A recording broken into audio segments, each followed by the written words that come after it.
Sorry you're in my seat, the black girl said, her voice steadier than the hands that trembled slightly. The first-class ticket in her grip was clear 2A. The white man curled his lip, unmoving. I paid for first class, he replied, dry and flat. I'm not giving it up for a minor inconvenience. The flight attendant arrived. Name tag, Sandra Miles. She glanced between them, a flicker of impatience in her eyes, with takeoff pressing close. Sir, could you wait in the back cabin for a moment? Will. She didn't finish before the girl held up her ticket. The edge crumpled from her small fist. 2A is mine. No one spoke, but the stares did. Children don't need first class. Across the aisle, an elderly woman lifted her water glass, gray eyes locked forward. 3 rows back, a tall black man, Marcus Jenkins, rose halfway, his hand resting on the seat back, holding his distance. Seat 2A was booked weeks ago, he said evenly. Here's the ticket. Sandra exhaled softly, extended her hand. The scanner beeped. 2A, Amara. Jenkins, 12C economy, plus Richard Blackwell. The small screen confirmed undeniable. Richard didn't look at it. He lowered his voice so only Sandra could hear. She doesn't need workspace like I do. I've got a meeting right after landing. Then, to the girl, you can sit in the back just this once. Silence.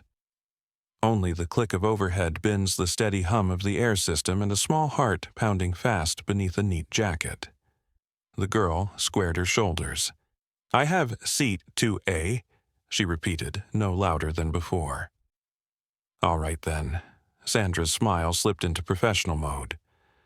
Sir, let me see if there's another seat in first class available. Right now, 2A is no way. Richard cut her off, frowning. I always book this seat on this route. I've been platinum for 15 years. I don't fly economy. A low female voice cut in, calm and clear. Then I'll switch with you. The silver-haired woman set down her glass and stood smoothing her dress with practiced ease. The girl keeps 2A. I'll move down a row. She smiled gently at the girl. I've always preferred the window anyway. Richard froze for half a beat. With an escape handed to him, he took it, gathering his files and laptop briskly. Thank you, he muttered, tight-lipped. The woman nodded. Elizabeth Montgomery. Amara Jenkins, the girl whispered back, soft but audible. Marcus's hand still pressed the seat back behind her, an unseen tether steadying his daughter. Amara slid into 2A, buckled in. Elizabeth moved down. Sandra stepped aside. The rhythm toward takeoff resumed.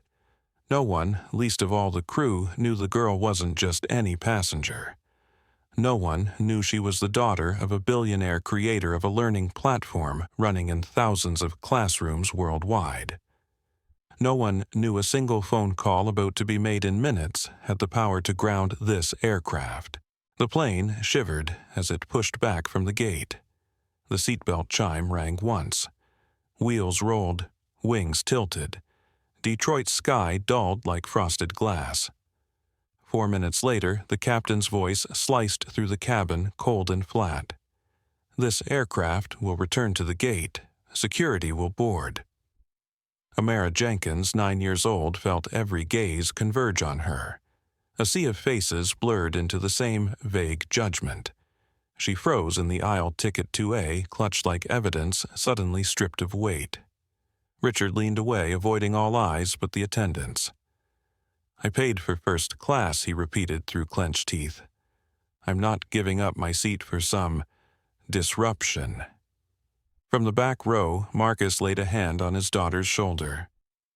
Your seat was bought weeks ago, he said steadily. And here's the boarding pass to prove it.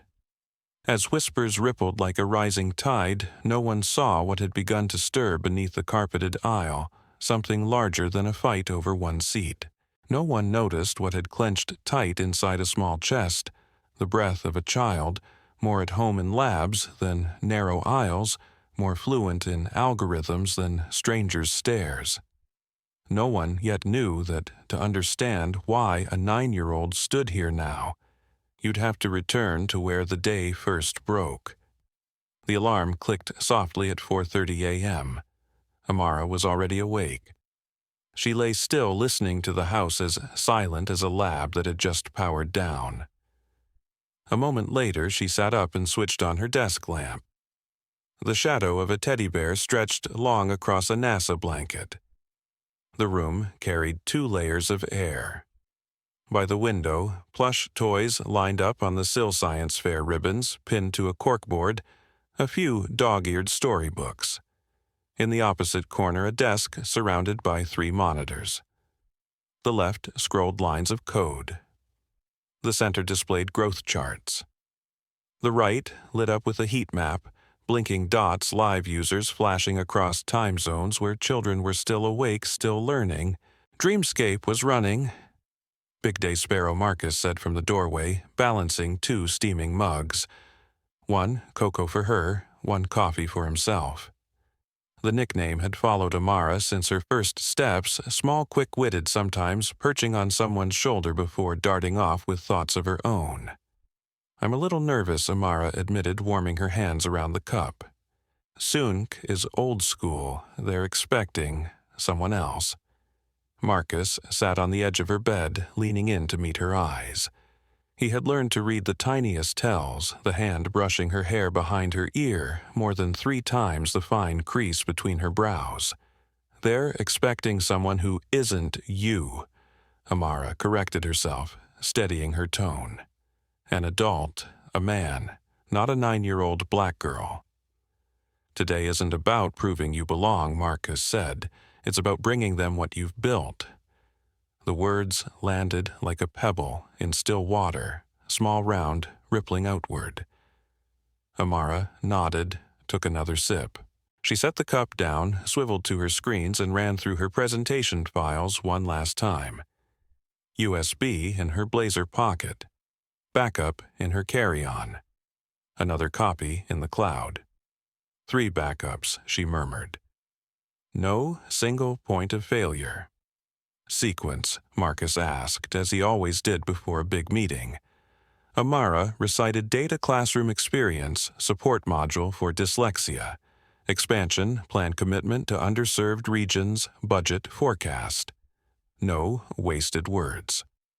She paused at a margin note, haptic feedback for the blind prototype version. Pressing her lips together, she sketched a few extra lines in pencil. Beside her desk sat a small box with a photo of her and her mother in the park, yellow raincoats, hair blown sideways by wind as they laughed. Amara brushed the corner of the photo with her finger, then slipped it into the inner pocket of her blazer. 2 hours later, Detroit Metro was fully awake. Rolling suitcases echoed down glass corridors. The Jenkinses moved fast but not hurried. They knew the lanes, the turns, the shortcuts through security. Amara's passport bore stamps like tiny badges, Tokyo, London, Singapore, each one thickening the disbelief when adults asked, "Are you really the CEO?" at the gate. Amara reviewed her slides on a tablet. Marcus phoned their driver in San Francisco. Their talk overlapped the way it always did, sometimes father shielding daughter, sometimes colleague to colleague. "Ready, Sparrow?" Marcus asked when Group A was called. Amara straightened, tugged her blazer smooth. "Ready." Her ticket read 2A first class window seat. Marcus could have booked first class for both, but deliberately chose economy 3 rows back behind the partition. "If you need me, text," he said at the gate. Or hit the call button. The agent scanned her boarding pass, smiled, then hesitated half a beat at the passenger's real age. "Have a good flight," she said, returning the ticket. Amara nodded, stepped into the jet bridge. No one passing by knew she loved watching the wing at takeoff. The way the city shrank below looked like a hard problem quietly solved. First class glowed softly under dimmed lights. Wide leather seats invited her. Amara rolled her carry-on, hoisted it overhead with both hands. An elderly woman smiled from across the aisle. A young man with earbuds didn't look up. She settled into 2A, buckled in. The small monitor scrolled safety reminders. Her reading light cast a thin gold beam across sketches of the haptic circuit. Behind the partition, Marcus lifted a book, though his eyes strayed now and then toward the front cabin. The last passenger hurried down the carpet, breath ragged. He stopped at row 2, eyes locking on 2A. "Excuse me," he said, tugging his tie straight. "I think you're in my seat." Amara looked up, dark eyes round, silent for a beat. She glanced at her ticket, then back up. 2A is mine. The man, Richard Blackwell, shifted his ticket from one hand to the other, squinting at the row number. The crease in his brow deepened. "There must be some mistake," he muttered, then beckoned softly. Flight attendant Sandra approached with a thin smile. Tickets were passed back and forth. The scanner beeped. 2A Amara, 12C Richard. The air tightened. Sir Sandra said evenly, "Your seat is 12C Economy Plus." Economy, he echoed, as if it were a foreign word. "I need workspace. I need room. I can't. Economy." The girl tucked her pencil into the spine of her notebook, said nothing more. Sometimes a child's silence outweighed a flood of adult logic. Then, "I'll switch," the silver-haired lady offered at just the right moment. "I prefer the window anyway." She looked at Amara, her gaze landing like a hand on a shoulder. "You stay in 2A." Richard nodded, shoulders dropping as he moved to the other seat, still avoiding the girl's eyes. Amara glanced back toward Marcus. A barely there nod passed between them, an old signal. Okay, the doors closed, lights dimmed, engines pushed back. Amara leaned for a better view out the window. Detroit shrank beneath the wing like a model city in a glass case. The roads stretched into streaks of light. She thought of her opening slide, "Don't list what the company has done, show how one child learns better," when the words on a screen stop mocking them. A soft crackle from the cockpit. The seatbelt chime. Seats quivered. In economy, Marcus folded his book shut. In first class, Richard opened his laptop, clicking into a file thick with acronyms. Elizabeth rested her hand on the armrest, staring into the quiet in front of her. Amara drew one short line across her sketchbook.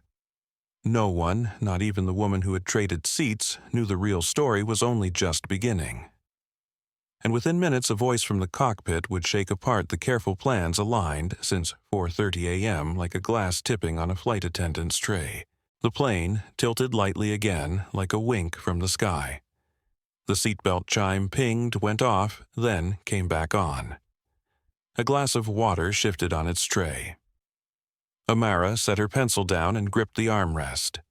Her breath shortened for a beat. A figure swept down the carpet, moving against the polite nods of flight attendants. Amara, a steady, low, female voice called. Zoe Washington appeared at the front of the cabin, hair tied back in a neat bun gray jacket draped over her shoulders, eyes landing instantly on the girl. "You okay?" She didn't wait for an answer. "Breathe like we practiced. In for 4, hold 4, out for 4. Her warm hand rested over Amara's small one. Amara nodded slightly. "In 4, hold 4, out 4. Ma'am, please return to your seat immediately." Sandra followed close behind, her voice still polite but tightened. "We're experiencing turbulence." "Give me a minute," Zoe said, eyes never leaving Amara. She panics when it jolts. Sandra froze, looked between them, then glanced at the glowing "Fasten Seat Belt" sign, hesitated, and shifted to the side of the aisle, bracing a hand against the seat back in case of another hard shake. "And you are?" Sandra asked. Her Zoe, replied calm, as if stating the obvious. "Zoe Washington. I work for her." The final syllable landed like a grain of sand on glass. Richard looked up sharply, fingers frozen on his keyboard. A short laugh escaped him, only to die when no one joined in. Behind the partition, Marcus had stood but stopped after one step, When Zoe's small signal told him, "Okay," the turbulence tightened rattling trays in the galley. Amara clutched the armrest matching Zoe's rhythm until the fourth cycle when the plane finally steadied. The seatbelt light stayed on. Zoe lowered her voice. Better. Amara nodded again. Better. Good. Zoe squeezed her hand once let go. I'll go back now. Ping me if you need anything. You must return to your seat now, Sandra repeated softer but unmoving. Zoe smiled thinly. I know, I'm going. She eased down the aisle, hand-trailing seatbacks like someone who knew the path in the dark. Richard leaned across his armrest, speaking low enough for only two to hear. Dreamscape, isn't it? Amara turned her head half an inch, her eyes cautious but not hostile. I don't know what you mean. Richard exhaled. Yes, you do. He looked at his laptop screen, tapped 3 keys in quick succession like brushing away a thought. You built the thing. That let my nephew finally read without stumbling. Amara stayed silent. One blink, then she pulled her sketchbook closer and bent over the half-finished haptic circuit lines. A young male attendant, Michael appeared with a tablet in hand. His gaze swept the cabin like counting heads, then stopped at 2A. Miss Amara Jenkins, he asked softly. Amara looked up. The captain would like a word with you. Please come with me. The sentence landed like a new chalk line across the aisle. Richard's head snapped up, brows tight. What's this about just procedure? Michael said, his voice forged from thin steel, polite, but offering no explanation. Amara studied his face. My father. He may come. Michael nodded. Captain said so. Marcus was already on his feet before Michael could turn. He strode quickly toward the front, stopped at 2A, laid a hand on his daughter's shoulder, nothing more than, I'm here. Michael knocked 3 short raps on the cockpit door. It opened. Captain James Sullivan stood inside, broad shoulders, salt and pepper hair, eyes clear as glass. To his right sat First Officer Mei Chen. Lips pressed, one hand poised on the panel as numbers shifted across the screens. Thank you for coming. Sullivan nodded. I'm sorry for the disruption. His gaze moved first to Amara, then Marcus. We just received a message from ground security in San Francisco. He inhaled, speaking like reading a checklist he hated. There was an anonymous call claiming this child is traveling under false documents and that her father is using her as cover for illicit business activity. Amara stood stiff like a pencil, planted upright, silent and thin. Marcus lifted his chin. That's a lie. His voice did not rise. Her documents are valid. Her purpose is legitimate. I'm not disagreeing, Sullivan replied evenly, but with a report protocol requires us to act. He tilted his head toward Mei Chen. Advise Oakland on possible diversion. Yes, Captain Mei Chen answered, eyes steady on the instruments. Alternate route loaded. We're diverting back, Amara asked her first words. Sullivan looked at her, decisive, but not harsh. No. We'll divert to Oakland. Security will board, verify, then clear us to continue. He paused. I know you have business in San Francisco. I'm sorry, I have my passport, Amara said. Invitation letter meeting, schedule, confirmation emails. She unzipped her blazer, pulled her passport from the inner pocket like playing an ace. Marcus handed over his phone with the open meeting email. Sullivan glanced over both, nodded. All seems in order. Still, I understand, Marcus cut in, eyes darkening slightly. Protocol.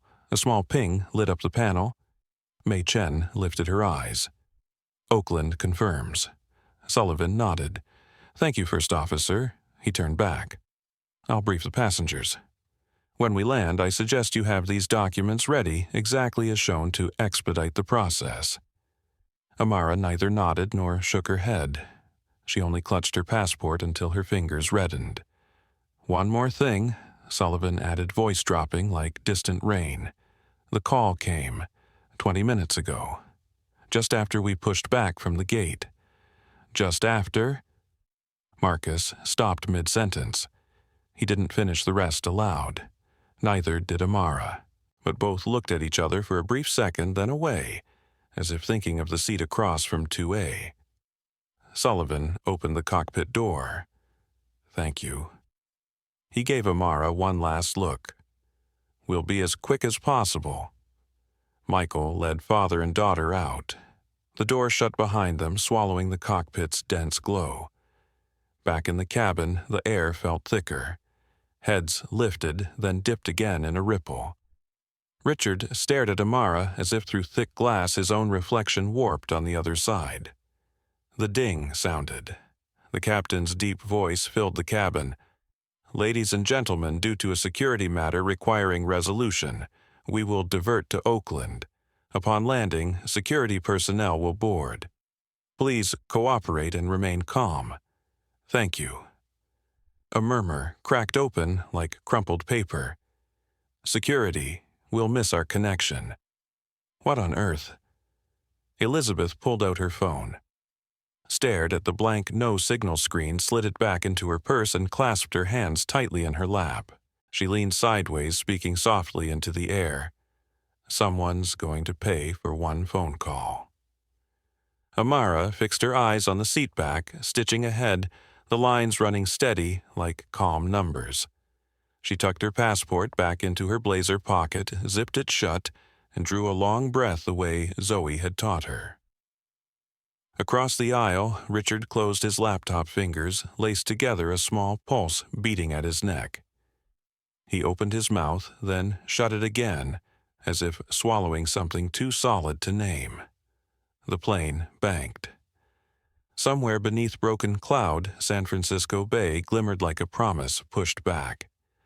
No one spoke it aloud, but all knew from this moment on every schedule was rewritten. And behind a door yet to open, the questions waiting would leave no room for evasion. The wheels touched down on Oakland's runway softer than many expected, the squeal of rubber like a stifled sigh of relief. The plane taxied away from the terminal toward a remote stand where two vehicles with flashing red and blue lights waited. The engines wound down into a low hum. "Please remain seated until further notice," the PA said. The main door opened. The salty bay air swept in mixed with the heat of rubber. Two airport security officers boarded, followed by a woman in a black suit with an FBI badge clipped neatly to her pocket. Her hair was tied low, her eyes neither sharp nor soft, just the gaze of someone who had heard too many lies. Special Agent Tanya Rodriguez, she introduced herself to Sandra over the murmur of the cabin. "We need to speak with Amara Jenkins and Marcus Jenkins." Sandra nodded, swallowed once. She walked briskly to row 2. "Miss Amara, Mr. Marcus, please come with me." Her voice was lower than usual. Amara rose, straightened her blazer, lifted her chin. Marcus moved close beside her, a tall shadow at the right angle to block the sun. The passengers watched, some curious, some irritated, some sympathetic, some cold. Richard sat stiff, arms clutched around his laptop like a life preserver. Behind him, Elizabeth leaned forward, her eyes following the two small figures heading toward the forward galley. She rose, whispered to Sandra as she passed. "Do you need me?" Sandra shook her head lightly. "Thank you, ma'am. I'll return." In the narrow space by the door, Agent Rodriguez opened a small notebook, her words crisp. "I understand this is unpleasant. We need to verify your identities and the purpose of your travel." Marcus handed over his passport. Amara passed hers. Their boarding passes lay alongside Marcus's phone screen, open to an email from SUNTC Ventures meeting time address attendee list. Rodriguez looked, nodded, passed it to a colleague who jotted notes. "Anyone traveling with you, Zoe Washington?" Marcus said. "Chief Operating Officer of my subsidiary." "Where is she?" "Rear cabin." Rodriguez nodded. "We'll confirm." She turned to Amara. "What's your role at Dreamscape?" "I'm the founder," Amara said. "And CEO." The words pinned themselves to the air like a tack to a board. No one laughed. No one gasped. The note-taker only cleared his throat and wrote another line. A small sound behind Rodriguez. Richard had half risen, then dropped back down, jolted by his own thought. Elizabeth moved to an empty aisle seat closer, leaning on the armrest, eyes fixed on the group at the galley. She glanced over Richard's shoulder for a moment, long enough to chill the back of his neck. "Do you want to say something?" she asked softly. "I don't." Richard started, then shut his mouth. Elizabeth's smile was one without warmth. "Silence can be confession too, but I'm not the one that girl needs to hear it from." Rodriguez returned the passports. The documents appear valid. However, she paused, touched her earpiece as if catching a signal. 2 seconds passed.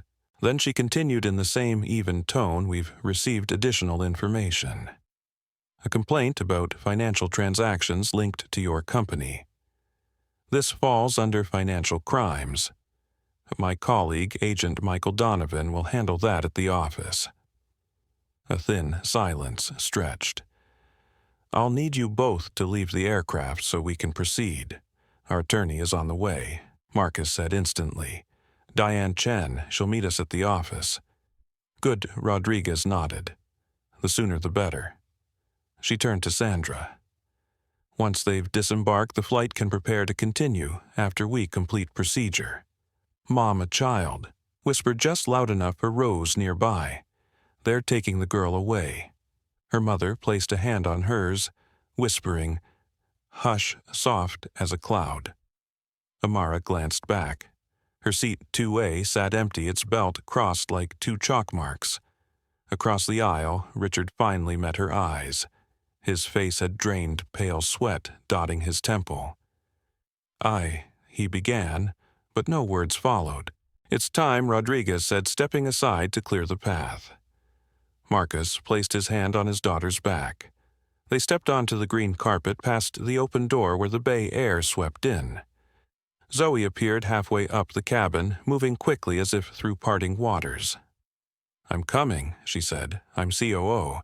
I can answer for operations." Rodriguez nodded.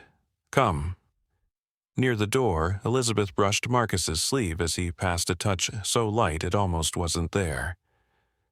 "See you where the light is brighter," she murmured, "just for him." Marcus dipped his head in thanks. They exited. Sandra stood by the door, spine straight, eyes damp but unshed. When they come back, she whispered like a promise to herself, "I'll bring her an orange juice." The door closed. The cabin resumed its rhythm, but not the same rhythm as before. The captain's voice came over the speakers, assuring the flight would continue shortly. Some passengers sighed, some checked their missed connections. Some typed messages to send once the service returned. Richard sat rigid, hands opening and closing on his knees. He lurched up, then dropped back down as if he'd struck a glass wall. Elizabeth slid into the empty seat across from him. "What's your name?" she asked as if speaking to herself. "Richard Blackwell," he replied, unable to find a reason to lie. "I know," she said. "I just wanted to hear you say it." She tilted her head. "Did you make the call?" Richard swallowed dry. He stared at his hands. "I made the call. For a seat," Elizabeth said, neither harsh nor forgiving, "and for something heavier than a seat." Richard covered his face palms damp. "I was wrong." "One day you'll have to say that before many more people," Elizabeth replied. "But first you'll need to say something else more than those 4 words." She rose, leaving him with an empty seat no one claimed, and a wave of shame too large to name. Outside Oakland, sunlight slanted through a small window. In the distance, the flashing patrol vehicles sat still like predators crouched in wait. In an office just a few blocks away, a ceiling light was about to flicker on a file folder about to be opened and a 9-year-old girl about to face questions meant for adults. No one on that plane knew the whole story, but some had begun to understand what had just rolled off the runway wasn't only an aircraft's wheels, it was a piece of the old world. The hallway of the federal offices in Oakland felt colder than the season outside. The smell of new carpet and printer ink hung in the air. A vending machine hummed in the corner, fluorescent lights glowing steady as a ruled line. Conference Room 3, Agent Tanya Rodriguez said, opening the door and holding it for Amara, Marcus, and Zoe. Inside, a long table, leather-wrapped metal chairs, a plastic water jug, a few white paper cups. When the door shut, the noise of the world thinned as if behind glass. "I'll need to check a few things," Rodriguez said. "Please, have a seat." She placed a slim file on the table pen, poised her breathing already steady. Full name, Amara Adina Jenkins. Amara answered, holding her paper cup as if it were a butterfly. Date of birth, she recited it. Purpose of travel, meeting with Sunsea Ventures, Amara said. To propose program expansion. The door opened. A broad-shouldered man with salt and pepper hair entered, carrying a thicker case file. Agent Michael Donovan Rodriguez introduced. He set his case down, unlocked it with a metallic snap, and sat opposite. "Sorry to have to do this today," Donovan said, East Coast cadence pressing against his consonants. "But we've received a complaint regarding financial transactions. I need to ask a few questions." Marcus laced his hands on the table. Zoe leaned slightly aside so she wouldn't block Amara's view. Donovan turned a page, his finger halting on a line. "International accounts. Transfers in and out. Explain the purpose." "Subsidy program," Zoe answered, rhythm, even like reading code she knew by heart. "We work with schools in low-income regions. Funds are routed through centers to convert currency and pay local expenses. Documentation." Donovan lifted his eyes. "Latest quarterly audit," Zoe replied, already swiping her iPad, enlarging a stamped page, sliding to another. "Filed with the SEC. Contracts with education departments. Cash flow reports." Amara pulled a small pouch from her blazer, producing a clipped stack. Invitation letter, agenda, attendee list. She set it down gently, the paper whispering. Rodriguez took notes. Donovan scanned each page, pausing longer at a Kenyan CFO's signature, then at a bolded figure in the right column. The girl, he corrected himself. "CEO Jenkins, are you familiar with the details of these transfers?" "Not all," Amara replied. "But I know how the money moves to reach classrooms. And I can explain the system I designed to prevent loss." She picked up a pen, drew a small circle, connected it to 2 squares, then crossed out half a path. Marcus's gaze softened as he watched her lines. A knock. The door cracked open. A woman with cropped hair, sharp eyes, and a black suit entered, carrying a leather bag. "Diane Chen," she said, handing out a card. "Counsel for Dreamscape. Sorry I'm late." Rodriguez shifted her chair, nodding. Donovan checked his watch, closing his case a notch. "I need 10 minutes with my clients," Diane said, already sliding a chair close to Amara. "This won't take long." "Go ahead," Rodriguez said, palm open. With the door closed, Diane turned to Amara, first setting her hand near the small one on the table. "You all right? I'm all right." Diane glanced at Marcus, then Zoe before pulling papers from her bag, heavy enough to land with a thud. "Here's the quarterly audit. Here are confirmation letters from partners. And this." She scrolled her phone, displaying a series of headlines.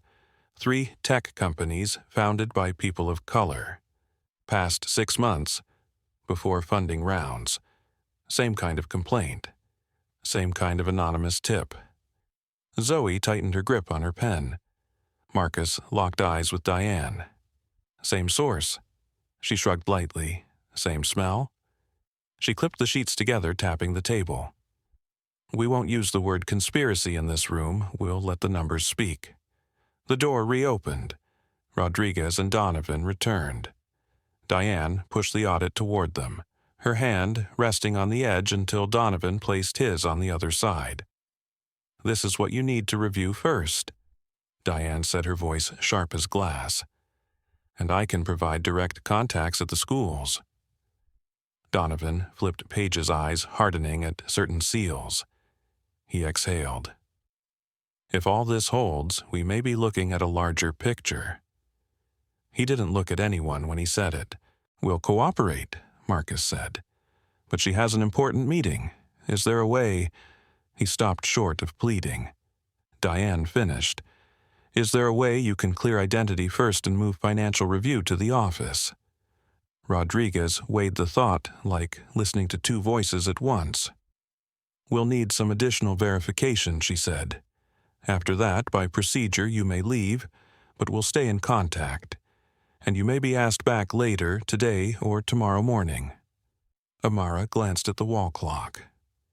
The minute hand crossed a tick. She nodded, like someone accepting an imperfect answer. Another knock. A different woman entered, dark coat, straight collar hair tied back. Assistant Director Karen Keller, she introduced shortly, handshake firm.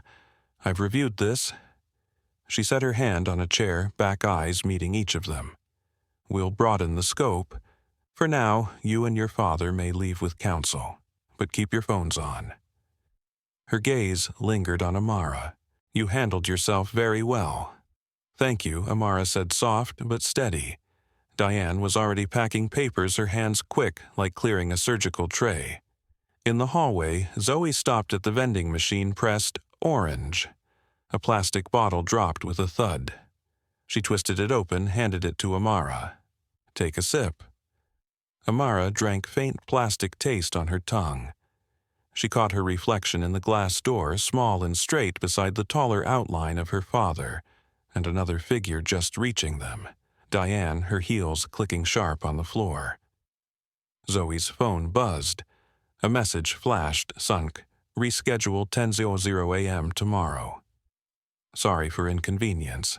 Zoe showed the screen. Amara read it. Nodded, no smile, but her shoulders lowered by a millimeter as if setting down a bag. On their way out, they passed a wall-mounted TV with the sound off. The ticker scrolled "Breaking News" before vanishing under an old ad. Rodriguez stood at the door, nodded goodbye. "We'll be in touch," she said. "And I'm sorry for today." Marcus met her eyes with sincerity. "I know you're doing your job." Outside noon, sun stretched slowly upward. A government car waited. Inside, the back seat was so clean it smelled only of fresh fabric. Amara sat in the middle. Marcus on the left, Zoe on the right. Diane up front beside the driver, phone to her ear. "Chen here. Get me a direct line to Soon TC, and I need to check something else." She listened, nodded, scribbled a name on the edge of a business card, then flipped it face down. "What name?" Marcus asked. Diane gave a half smile. "Someone who may have swapped seats this morning to make sure things went the right way." No one pressed further. In the back, Amara leaned her head against the window, watching power lines strung across the blue sky like lines of code traced on white paper. The car merged onto the highway. Somewhere over the bay, a plane had already left Oakland, continuing to San Francisco. Inside it, a man stared at his own hands as if they belonged to someone else, while a silver-haired woman placed a call no one else could hear. The city unrolled ahead, steel and glass blazing bright. Amara blinked, opened her sketchbook, and added another line to the haptic module. She didn't write a title. She didn't need one. She left a small blank corner, just enough space to fill with a new story tomorrow. The St. Regis was cool and dim, just enough light in the lobby. Thick carpet. The doorman nodded as if he already knew their name. Jenkins Marcus said, "We have a reservation." As the check-in finished, the manager stepped forward, bowing slightly with courtesy. "Sir, there's a gentleman who has been waiting in the lobby for over an hour asking to meet you." He lowered his voice. Richard Blackwell. Marcus's chest tightened. Zoe glanced at Amara. Amara looked toward the revolving glass doors where a figure sat, stiff, like a chair no one dared use. I want to hear him, Amara said. Marcus turned to Diane. She nodded. Small conference room, second floor. Not the suite. The room was white long table water set out. Richard rose when the door opened, hands half extended, then retreating awkwardly. His face looked worn, as if he'd flown all night, though it had only been hours. "Thank you for agreeing to meet," he said, stumbling on the thank you. "You made the call," Marcus said flatly, "and the plane was diverted because of it." "I did." Richard nodded, eyes down. "For a seat, but also because of things I've carried too long." He pushed a folder across the table. "I work at Next Gen Educational Systems. 3 months ago, TechCore Ventures took control. There was a meeting. They talked about how to handle competitors before funding rounds. I didn't stand up. And this morning, I saw a child sitting in 2A. Silence. The wall clock ticked once, barely audible. "I was wrong," Richard said, looking at Amara, meeting her eyes for the first time. "I want to cooperate. These are emails, minutes, plans. You can take them to the FBI. I'll say what I know." Diane opened the folder, flipped a few pages, slid them into an inner file. "Tomorrow morning," she said, "8:30, Oakland office. You'll sign a statement." She fixed her eyes on Richard. "And you'll name every person in that meeting." "I will." Richard swallowed hard. "I don't expect forgiveness, but at least—" He stopped, unable to find words for the weight crushing his chest. Amara nodded. "Thank you for bringing it. You mentioned your nephew. The dyslexia update goes to beta next month. If he wants to join, I'll put him first on the list." Richard's head lifted. His nostrils flared like someone breaking the surface after too long under. "Thank you," he whispered, blurred on the last syllable. When he left, Diane closed the door softly like a period. She turned back, hand resting on a chair. "Tomorrow, 10 a.m., Sunka meeting," she said. "They just reconfirmed." Zoe flicked her phone. On the screen, a short message from Elizabeth Montgomery. "Welcome to San Francisco." "We'll meet soon. What's her role with Sunka?" Marcus asked. Diane gave a thin smile. "A newcomer."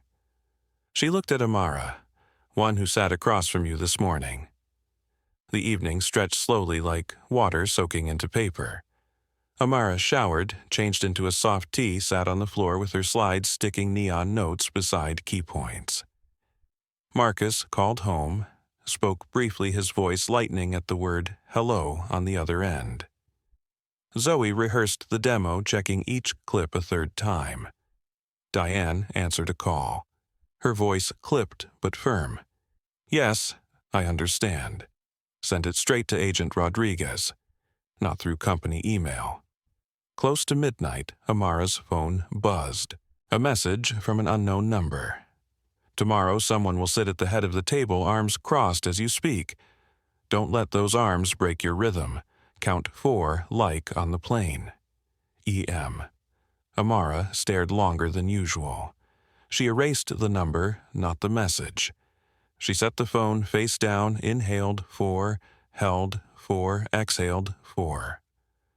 Somewhere in the city, a silver-haired woman ended a call, closed the lid on a hard drive case, and stared from a high window out at an empty street. At dawn, fog draped the bay, thin as tracing paper. Breakfast was quiet.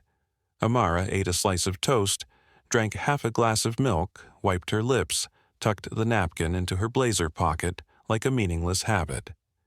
Marcus retied his tie fingers, trembling at the second button, then stopped when Amara placed her hand on his. "Dad," she said, "count 4." They left the lobby at 9:20. The doorman swung the glass doors wide. At the curb, the car waited. Overhead, cables stretched across the sky like ruled lines pointing toward a bright dot in the distance. At 10 Sevars, a great door would open.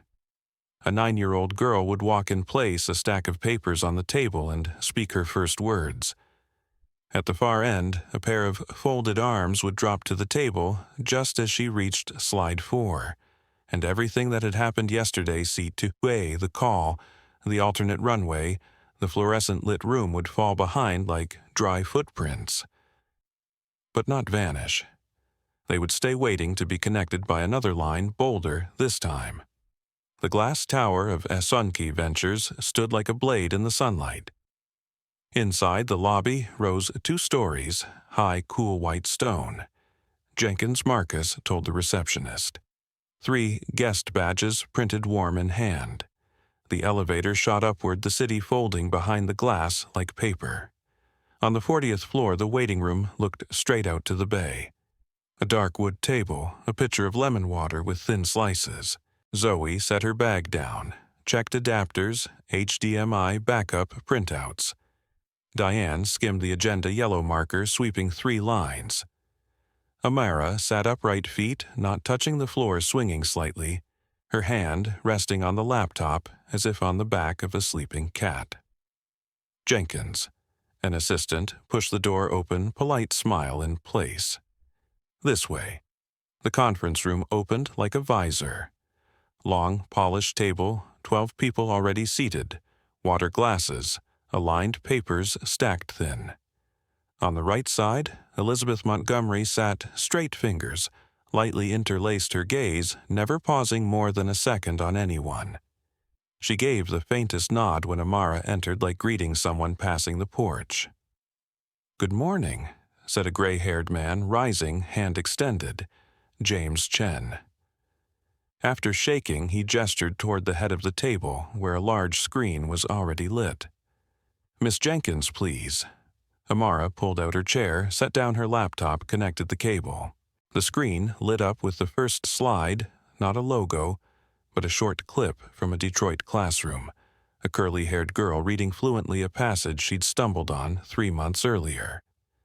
No music, just the sounds of a classroom pages, turning chalk, scratching a soft wow from a student in back. The next slide a chart, a green curve rising off the baseline like a ramp. "I'm Amara Jenkins," she said, her voice small but clear. "I built Dreamscape to turn hard lessons into games, and games into bridges." She clicked to the next slide. Numbers, maps, dots of light. "Infrastructure architecture," a board member asked. "Scalability, if users triple Zoe took the mic, her voice like a fitted glove. Microservices, regional deployments, local caching, queue-based pipelines. Internal SLA 1995. Another asked children's data protection compliance. Diane smiled faintly. FERPA, CAPA, state by state. "Here's legal counsel's opinion. We audit regularly." James Chen leaned back, fingers interlaced. "Access for low-income areas." Financial model, Amara inhaled 4, held 4, exhaled 4. She pointed to a small block on the slide. "We use cross-subsidy. Paid users in funded regions cover access in underfunded regions. With SUNTC, we can widen that range without cutting features." A man stroked his chin. Evidence of impact. Amara clicked next slide, dyslexia pilot, pre-post columns. Among 180 students in the trial, average fluency and engagement improved 40%. This is the beta for next month. She pulled a thin plastic board from her blazer pocket, rubber-backed. "And this," she said, placing it on the table, "is a haptic module for blind students." She pressed a sequence. The surface trembled lightly, shaping letters. One board member reached out, touched it, eyes widening slightly. "Prototype," Amara said. "Not expensive." Questions thickened. Localization volunteer, teacher translation team. Fraud prevention, usage anomaly, detection soft locks, class-level tracking. 3-year ROI. Zoe pulled up a chart, her cadence steady. Costs of localization and support included. Competition. Marcus spoke now, just a few words no longer. We don't sell lessons. We sell the reason a child won't give up. James Chen leaned back again, glance flicking toward the right where Elizabeth jotted a note in the margin of her paper. She said nothing. Only nodded a millimeter when the final slide showed a small black and white logo in the corner. Thank you, Amara said, closing the laptop. That's all. Silence held. James Chen tapped his fingers softly on the table. We'll deliberate for 15 minutes, he said. Please wait in the lounge next door. The door shut behind them. The lounge was quieter than the morning had been. Amara sat still, no more, foot swinging. Zoe opened a water bottle, placed it in her hand. Diane paced 3 steps, stopped, paced again. Marcus folded his arms, unfolded, picked up a sheet without reading. Inside the other room chairs scraped lightly. A throat cleared, a murmur, the scratch of a pen. No raised voices. The walls held their thoughts sealed. 15 minutes stretched to 20. The assistant opened the door. Please. The 4 rose together like stepping off a boat as the waves stilled. James Chen was already standing, his eyes fixed on Amara. Thank you for your patience. A beat. After careful consideration, SUNTC Ventures has decided to fully fund Dreamscape's global expansion plan. He paused. And an additional grant dedicated to accessibility features. Air burst from Zoe's chest like a stone dropped from her hand. Marcus lowered his arms. Diane closed her eyes briefly. Amara did nothing but nod. Thank you. One more thing, James Chen said, voice firm as a pen pressed hard. Given the current climate, if needed, SUNTC will publicly declare support for Dreamscape. He leaned slightly warmth, softening his gaze. Though I hope we won't need to. From the side row, Elizabeth lifted her glass, touched the rim lightly to the air. She looked at Amara a moment longer than usual. Her lips curved just enough like a faint margin note. Formalities flicked past like film in fast forward. Key terms, PR coordination. Memos scheduled. None slowed at the details. Only once when James Chen extended his hand. Congratulations, he said. Amara's small hand landed in his light but steady. Out in the hall, the city's noise rushed back. Amara stopped at the glass wall overlooking the bay. Water-green ships white a thin veil of fog already gone. She pressed her palm against the glass. It was cool, like a stone, straight from the freezer. Zoe's phone buzzed. A message lit up EM. The door has opened. Keep going. Zoe said nothing. She only looked at Amara, touched her shoulder. Lunch, she said. You need a sandwich that won't fall apart into a mess. Amara smiled just a little, like a crease at the corner of her mouth. The elevator doors closed, reflecting 4 shadows stretched, then shortened again as the lights above shifted. The wind outside carried salt and the smell of roasting coffee. They picked a small cafe on the corner of Market Street, glass door, half-open chalkboard out front, with soup of the day scrawled in white. Marcus ordered tomato soup, Zoe a chicken sandwich, Diane a black coffee. Amara ordered a grilled cheese, took a bite, the cheese stretching into a tiny bridge that snapped halfway. Diane's phone rang first. She glanced at the screen picked up. Chen. She listened, eyes drifting out toward the street. Understood. Send the documents over secure channel. Yes, I'll be there if needed. She set the phone down. The FBI has opened a formal investigation into TechCore Ventures, she said, as if reading the weather. Charges corporate espionage, securities fraud, and collusion. Zoe put her sandwich down. Marcus let his spoon drop into his bowl, the chime on porcelain small as a bell. Amara said nothing, just watched the black pepper flecks floating in her father's soup. Marcus's phone lit up. "Agent Rodriguez," he answered. "We received the documents this morning," her voice steady. "Some from an internal source. We'll be issuing warrants. We may need further testimony." "Thank you for cooperating," internal source Marcus asked. "I can't say," Rodriguez replied, then softened a fraction. "But you're not alone in this." Almost at the same time, Zoe's phone buzzed. "Message, Richard Blackwell.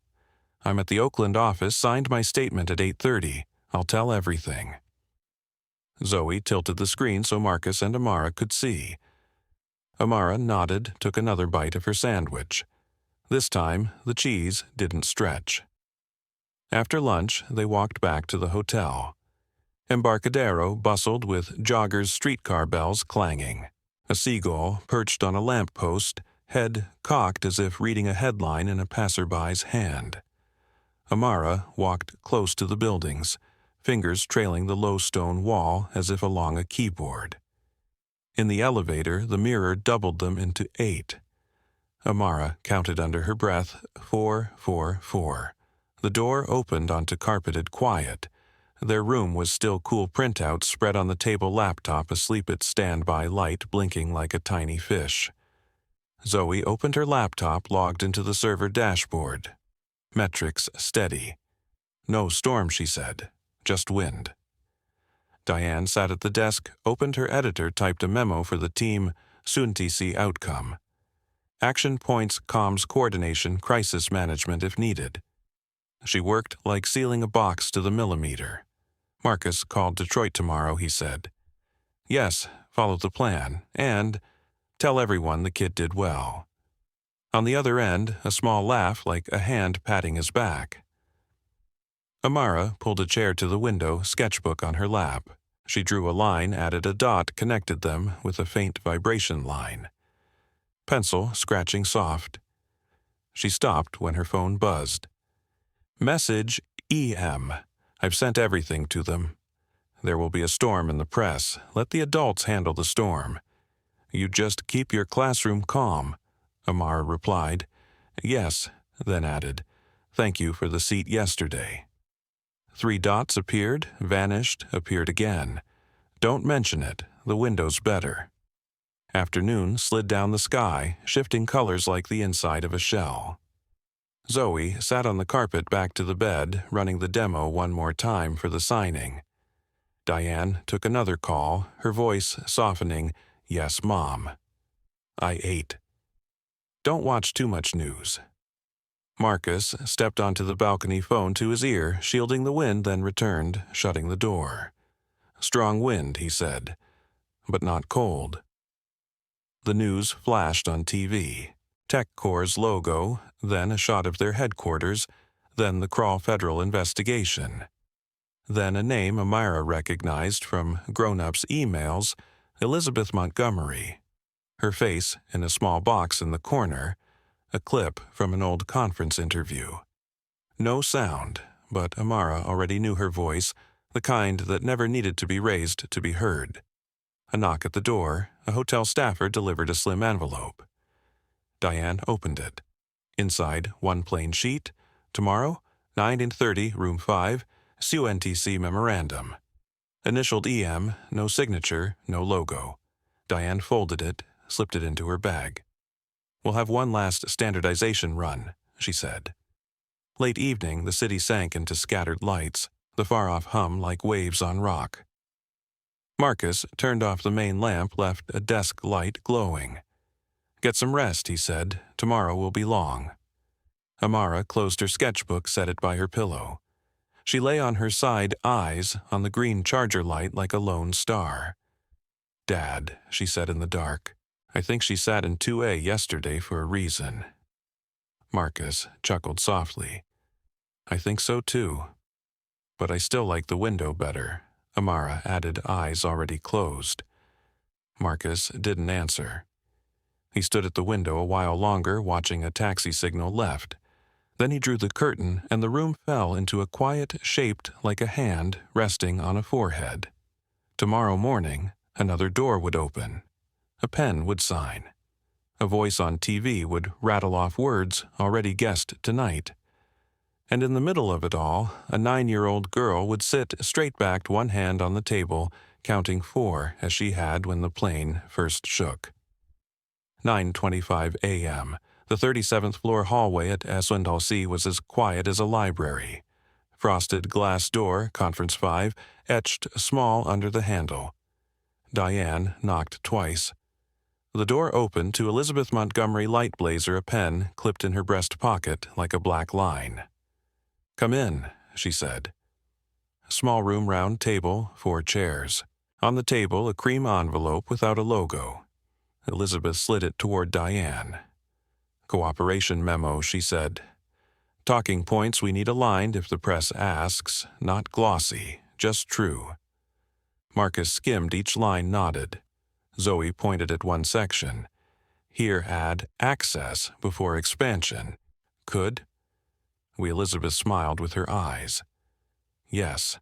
Amara sat still, her feet touching the floor this time because the chairs were lower. Elizabeth turned to her. "Any line you'd like on the page." Amara thought a beat. "Don't write my line," she said. "Let me say it." Elizabeth folded the memo, placed her pen on top. "Fair." She leaned back, slightly observing, as if weighing a puzzle she already knew the answer to. "There'll be a crowd out there," she added. "Microphones." Diane nodded. "I'll handle it." "No," Elizabeth said, voice light as placing a pebble on the table. "Let her speak one line. Then the adults do the rest." The door opened and closed quickly. Signatures landed silent on paper. Pens switched hands, the memo back in the envelope. Elizabeth rose. "I need to head in," she said. "See you downstairs." At the door, she paused, looked at Amara. "Count 4." The elevator fell smooth. Lobby doors opened to voices, flashbulbs. Diane stepped half forward, her hand raised like a shield. One question, only she told the press. Then email, no FBI questions. A reporter in a blue coat pushed a mic forward. "Are you really running the company, Amara? Or just the face soft, phrasing hardcore?" Amara looked straight into the lens. "I run it to make sure classrooms don't get left behind," she said. "Yesterday we almost missed class time." She paused half a beat. "But not today." Diane cut in right then, voice snapping the lid shut. "Thank you. Further questions by email." They moved on, glass doors sliding, the lobby speaker swallowing the shouted follow-ups. Outside, bay wind curled in, salty and cool. Across town, another room. FBI Oakland Room 2. Agent Rodriguez set a small recorder on the table, red light glowing like an eye. "Full name," she said. "Richard Allen Blackwell," his voice rough. "Do you swear to tell the truth?" Rodriguez asked.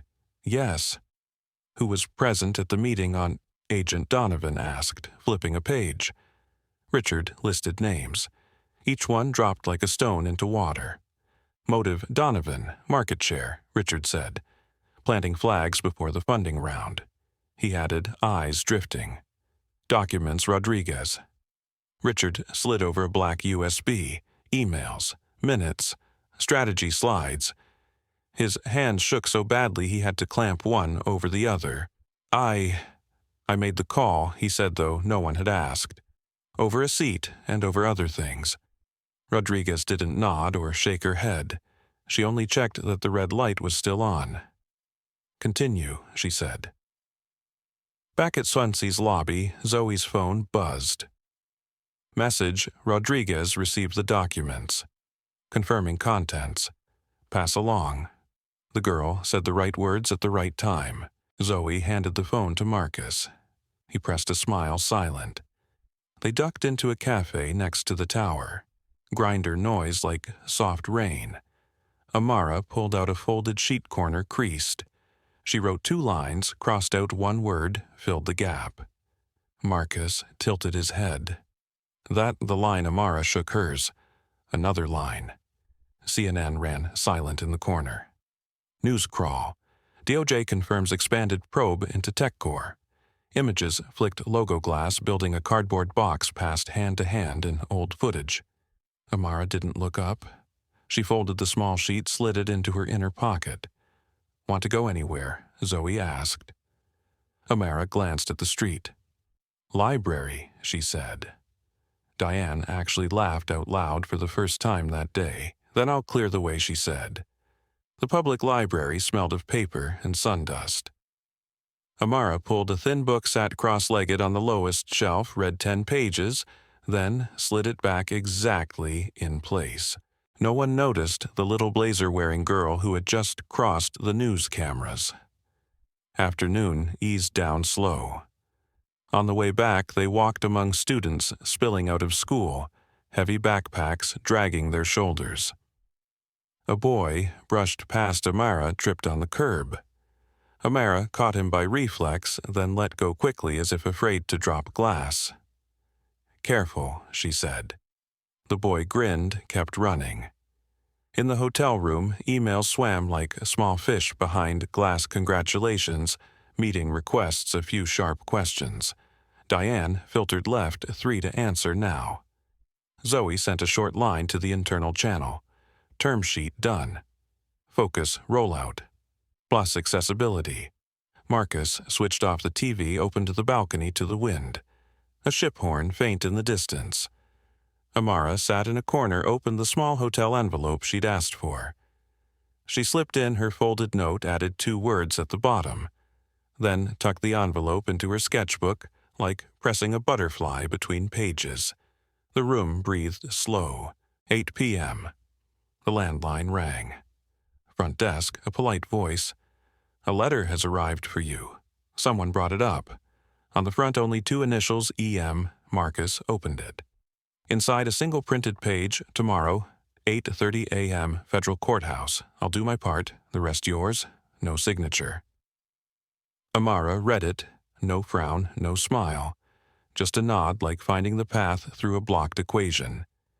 Outside, the bay darkened the lighthouse, swung its long white arm across the water, then pulled it back. Early morning, the fog draped the bay like a thin scarf. SFO was crowded. Loudspeakers called flights. Baggage carts hissed. Lines curved like a rope. Amara held her ticket, standing between Marcus and Zoe. Diane walked behind phone, wedged between shoulder and ear, murmuring short words. "Yes." 11. "Send the draft." The check-in counter came into view. The agent glanced at her screen, then up. "Have a good flight, Miss Jenkins?" she said, her voice unconsciously softening a degree. Amara nodded. "Thank you." At the gate, the glass wall looked out on a plane inhaling air. A figure stepped out from the crew, rolling a small suitcase. "Hi, Sandra," said, stopping in front of Amara, her breath warm.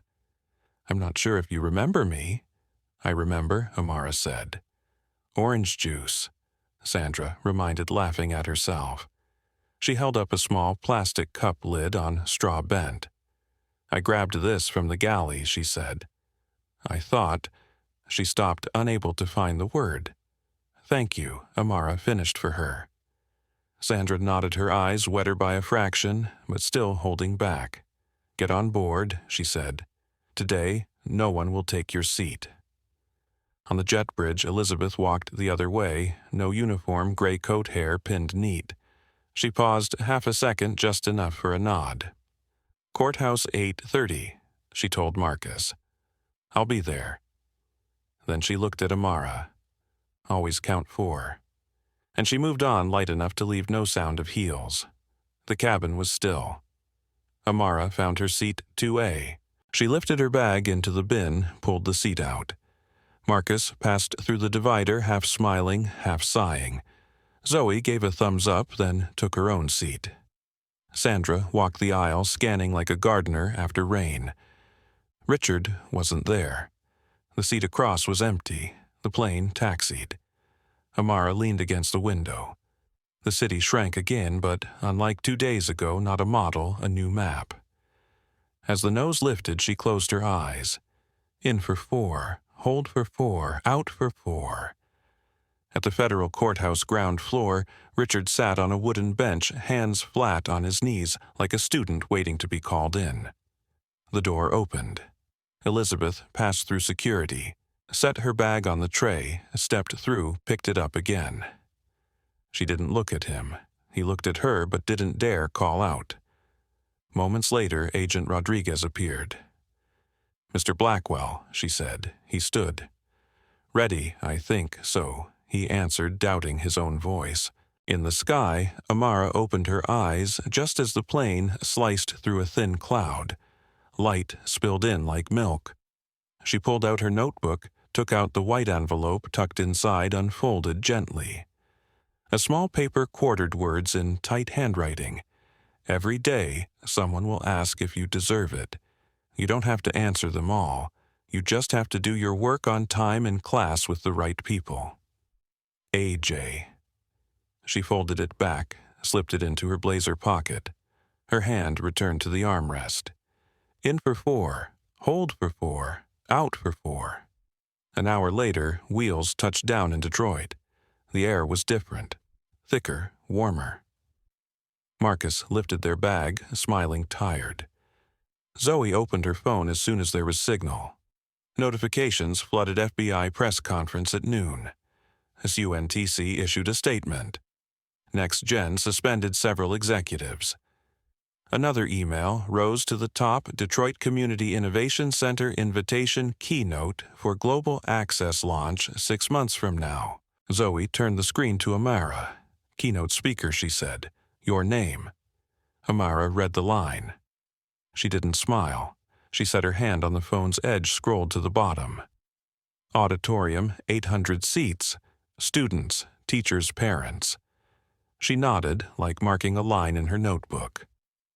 Out at the car park, the wind carried the smell of cut grass. Marcus opened the car door. Amara slid into the back seat, clicked her belt. Zoe sat beside her, opened her laptop, began typing subject stage projector bench for haptic demo. Diane messaged, "I'll stay another day. Tell the team."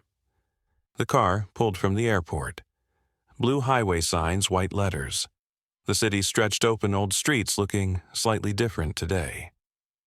Amara pressed her forehead to the glass for a second, cool. She closed her eyes. In for 4, hold for 4, out for 4. On the car radio, a flat voice read, "The Tech Corps investigation widens. An internal source, press briefing at noon." Marcus turned it down. Later, he said. "First, we eat lunch," Amara said, as if the idea rose at the same time as the memory of broth. Zoe smiled. "Oh, it is." The road, straight the sky clear. The 2A ticket folded in the pocket of a small blazer. Unseen, unlit, quiet. Just lying there like a margin note in a notebook. That afternoon, it would be placed in a box along with a half-used pencil and a folded sheet. 6 months from now, the box would open just before the stage lights rose, and then no one would ask about 2A anymore.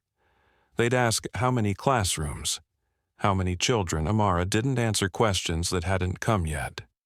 She just opened her notebook, drew another line, then another. Lines not meant to look pretty. Lines meant to go somewhere. And she kept drawing as the car turned down a tree-lined street, as the Poe sign appeared, as the doorbell chimed a small sound like a welcome. 6 months later. The lobby of the Detroit Community Innovation Center hummed like a hive. White ceiling lights, banners strung high, Dreamscape Global Access. At the check-in tables, blue lanyards stacked, name badges laid out in rows, ink still fresh. Backstage, Amara sat on a folding chair, feet swinging just slightly. She was taller now, hair tied neater blazer, fitting her shoulders half an inch better. Zoe knelt on one knee beside her, checking HDMI cables, audio jacks. Haptic, she reminded. Second tray. Marcus leaned against the doorframe, hands in pockets, watching his daughter in the makeup mirror. "Count 4, he said. Amara smiled, breathed in, held exhaled lips, moving soundlessly. Diane entered papers, clipped headset in one ear. FBI just finished their press conference, she said, voice slicing the air. Announced indictments against 3 senior Tech Corps executives. Names on screen. She paused. Richard Blackwell is a cooperating witness. Some charges dropped restitution and barred from management for 5 years. Marcus nodded. He didn't say good or deserved. He only set a hand on his daughter's shoulder for a second. A stagehand with headphones poked his head in 15 minutes, he said. Rooms packed. Amara stood. She pulled from her inner pocket a quarter-folded slip of paper, edges worn soft from being opened and closed too often. She read one line silently, folded it again, tucked it back. Outside, footsteps gathered. The door cracked open. Elizabeth Montgomery slipped in. No noise, no spotlight. Dark dress, thin scarf at her neck, perfume faint as an unopened flower. Congratulations. Elizabeth said no more than 2 syllables. She looked at each of them like taking roll call. I'll sit out there, no speaking. She looked at Amara. All right, Amara nodded. Yes. Just one line, Elizabeth said, eyes smiling. The rest let the classroom speak. The wings parted a stripe of light spilling across like white silk. The MC said her name. Applause broke, rolling over rows like waves on a lake. Amara walked out. Her hand cold for half a second, then warming as it touched the wooden lectern. Below a sea of faces, teachers, technicians, parents, and children. The front rows were children. Wide eyes, chins on hands, necks craned forward. No logo to start. First slide, a classroom in Mexico, mismatched desks, a girl smiling at an old monitor screen, glow painting her face. No music, only the auditorium fan, steady as a heartbeat. My name is Amara, she said. Her voice wasn't loud, but the mic carried it to all 4 corners. I'm not here to tell an extraordinary story. I'm here to tell an ordinary one when a child doesn't give up. Slides flowed, graphs, maps, bright dots. Amara spoke little, showed much. Each number paired with a face, a classroom, Kenya, Vietnam, Poland, Detroit. Zoe stood at the demo table, set the haptic board down. Touch it, Amara told a boy invited on stage. He placed his finger on the matte surface, eyes widening as the faint vibrations led him along the shape of a letter. Feels like the word walks across my hand. He giggled, the mic catching it, the room laughing with him. In row 8, Richard sat, slightly hunched hands clasped, tie-knotted straight. He had come on time, sat still, asked for no mic. When laughter spread, he closed his eyes for half a blink, as if someone had placed a warm glass in his hands. 3 rows away, Elizabeth tilted her head toward the stage, her gaze like a paperclip keeping a stack from sliding. Amara reached the last slide, a small black and white photo in the corner, a wooden school desk, 3 iron hooks, a thin notebook. I didn't start with technology, she said. I had paper, a pencil, and a blank wall. She paused. Today we have more, and we have each other. Applause, long. The MC waited until it slowed, then stepped forward. Thank you, Amara Jenkins, she said. Now for Q&A. A small hand shot up in the front row. A girl with twin braids, big dark eyes. I want to build software like you, she said clearly. Adults tell me I'm too young to understand. What should I say? The hall fell silent. Amara held the mic like a key. She thought for one beat. You say, okay, she answered. Then you build something small. People talk less when the small thing runs. A ripple of soft laughter, not because it was funny, but because it was true. Amara looked out at the rows. Age is a number. Numbers help us count, she said, but numbers don't teach us to dream. A quiet gasp, then more applause. Zoe glanced at Diane, lips pressed into a rare smile. The Q&A rolled on. About the financial model, about the team, about school policy. Amara answered the children first. The rest she passed to the adults, Zoe on infrastructure, Diane on legal, Marcus on district partnerships.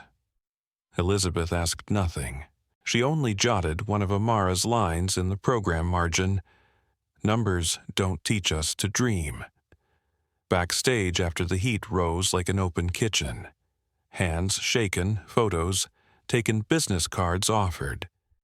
Richard waited outside a little apart, not leaning on the wall. When the crowd thinned, he stepped forward, then stopped because Marcus had already stepped out, standing between. The two men held each other's gaze briefly. Marcus nodded. "You came," he said. Richard didn't extend his hand. "I came," he replied. "To listen, not to speak." Amara came out. Richard bowed his head. "Thank you for the note about the update," he said, voice stripped of pride. "My grandson enrolled. He chuckled. Scattered with nowhere to land. He read the newspaper to me yesterday. Let him keep reading," Amara said, "but pick articles without too many hard words." Richard nodded, opened his mouth, closed it. "I am very sorry." Amara nodded. "I know." She turned to greet another guest. Richard stood still, eyes damp but tearless. By the end, the hall emptied. Technicians coiled cords, shut off lights, wound cables like vines. Elizabeth came close to the stage, didn't step up, only swept her eyes around as if saying goodbye. She set a small envelope on the lectern edge, no name, no mark. Diane noticed, stepped over, opened it a little. Inside, a photo of a document page, the final name in TechCore's internal email chain, someone not yet named that morning. Diane tucked the envelope into her binder. "Tomorrow," she said to Marcus, needing no further words. Amara sat at the stage edge, feet swinging, shoes tapping wood.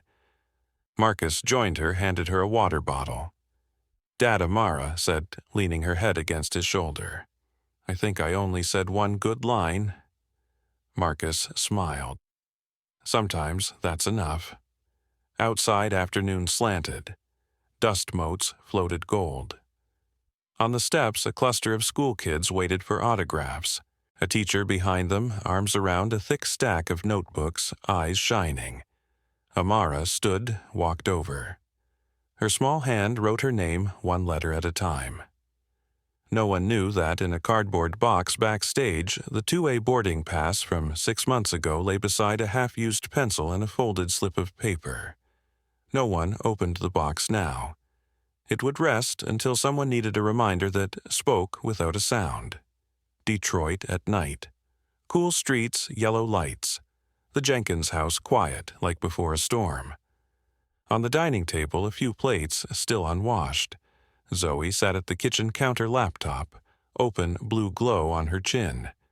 Diane called, voice low. "Meeting the prosecutor tomorrow."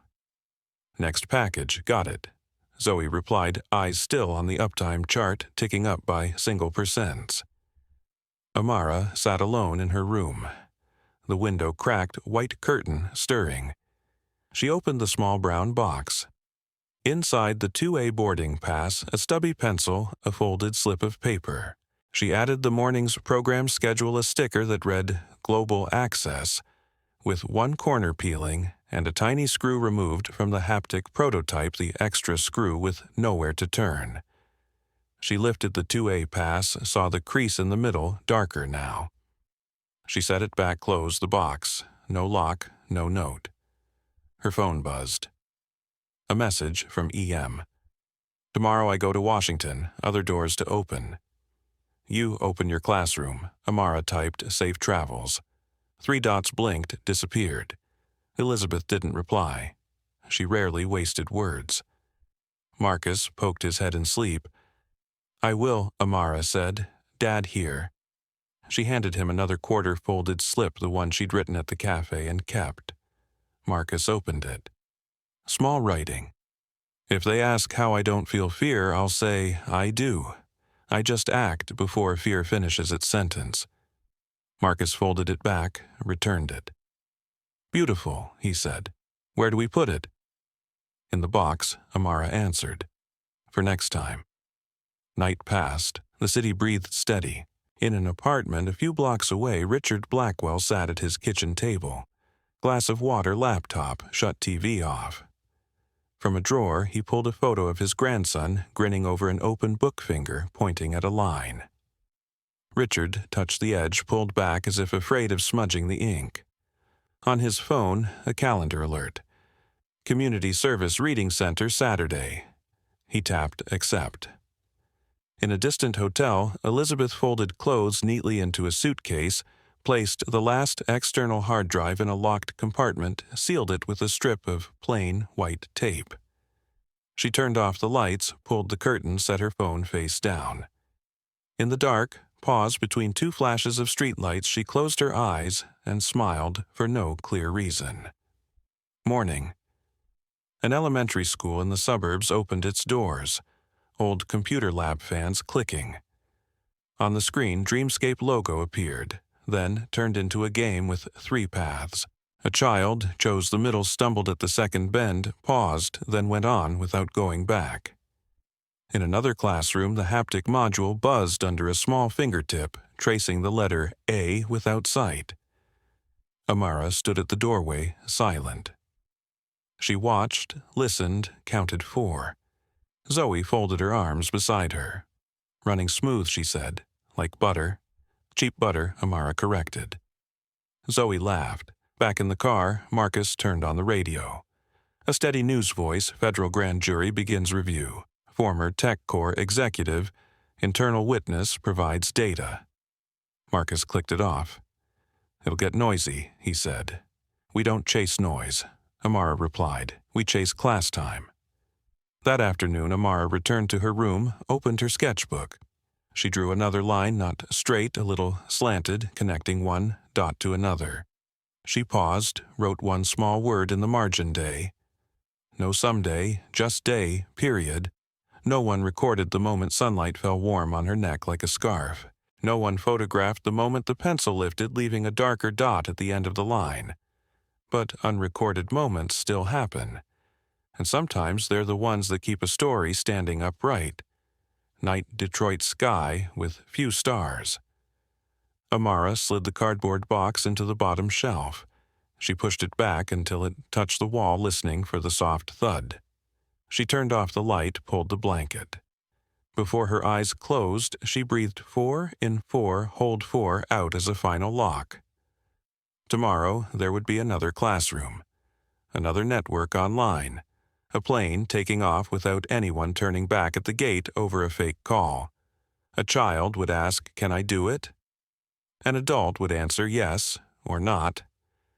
Either way, a small hand would press against a haptic board and a letter would walk across it. Not every seat in life comes with the number 2A. That's fine. We still arrive where we need to go. If there's no seat, we stand. If no door, we knock. If no one opens, we return to the classroom power on the screen and begin again with the first lesson.